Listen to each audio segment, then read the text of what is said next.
안녕하세요. 사람을 먼저 생각하는 휴고성형외과의 양성혁 원장입니다. 오늘은 노화로 인해 얼굴이 처질 때 얼굴이 더 처지지 않게 하기 위한 얼굴의 안전장치이자 안면거상 수술에 있어서 가장 중요한 조직인 유지인대에 대해서 말씀드려 볼까 합니다. 광대 밑에 요 볼꺼짐이 유지인대가 발달한 사람일수록 유독 깊다라는 점 알고 계신가요? 과연 안면거상 수술로 이 볼꺼짐은 해결될 수 있을지, 안면거상 수술을 할 때 스마스 근막도 중요하지만 이 유지인대에 대한 접근도 중요하기 때문에 알기 쉽게 유지인대에 대해 풀어헤쳐 드릴게요.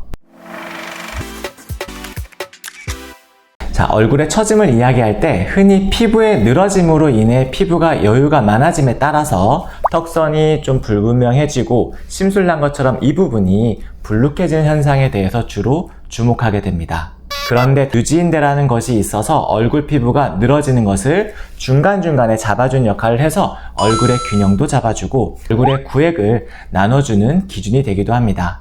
유지인대는 뼈 깊숙한 곳에서부터 피부까지 뻗어 있는 그러한 인대인데요. 인디언 밴드에서 이어져서 광대까지 내려오는 이 부분의 인대 한 줄과 여기 음식 씹을 때 뿌룩뿌룩 나오는 교근 있죠. 교근의 앞 경계선을 따라서 세로로 내려오는 인대 한 줄, 그리고 턱선이 더 처지지 말라고 턱선이 이어지듯 이렇게 가다가 마르오넷 주름 끝자락 쪽에 강하게 꽉 잡고 있는 인대, 총 3가지 중요한 유지인대가 있습니다. 피부가 처져 내려온 거를 더 처지지 못하게끔 그 못은 그대로 있기 때문에 살이 내려오니까 경계가 생기게 되고 그곳에 고랑과 주름이 생기는 것도 사실 유지인대가 원인이 되죠. 그래서 안면거상 수술을 할 때 이 유지인대를 얼마나 잘 끊어주느냐에 따라서 얼굴살이 얼마나 균형 있게 당겨질 수 있는지 큰 영향을 미치게 됩니다. 즉, 이 유지인대의 못을 콱 뽑아놔야 유지인대 밑에 처진 살까지도 당겨질 수 있는 것이죠.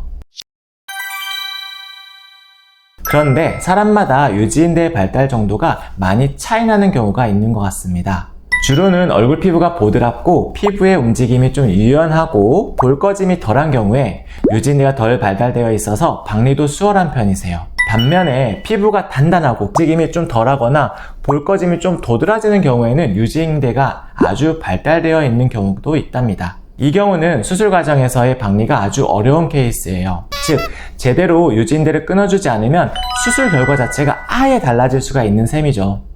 그리고 유지인대를 끊어놓고 나면 수술 후에 너무 쉽게 우르르르 얼굴이 처지는 것이 아닌지 걱정하는 경우가 많으신데요. 이 유지인대는 다양한 회복 과정에서 다시 당겨진 위치에서 생겨나는 성질을 갖고 있어서 다시 기능을 하기 때문에 그런 걱정은 하지 않으셔도 될 것 같습니다. 자, 가볍게 테스트해보고 싶으시다면 여기 광대 밑에 꺼지는 부분 있죠? 여기를 이렇게 잡아서 가볍게 위아래로 흔들어 보세요. 이 꺼진 부분이 손으로 잘 잡힌다면, 그리고 잘 흔들어진다면 수술이 수월하실 수 있는 분이고, 잘 안 잡혀지고 좀 이렇게 쏙 들어가 있는 경우라면 유지인대가 많이 발달되어 있어서 수술이 조금 어려울 수 있는 그런 케이스이긴 합니다. 하지만 저를 찾아오신다면 전혀 문제는 없겠죠.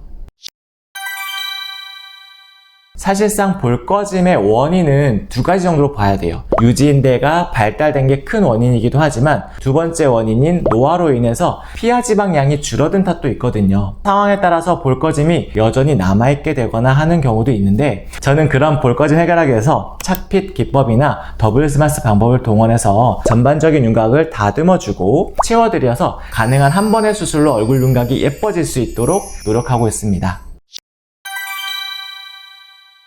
자, 오늘은 여기까지 유지인대에 대해 알아보았는데요. 유지인대는 얼굴 처짐과 안면거상 수술 결과에 미치는 영향이 정말 크기 때문에 안면거상 수술에서는 너무너무 중요해요. 수술 전에 꼭 영상을 통해 공부하시고 알고 계시면 좋겠습니다. 감사합니다.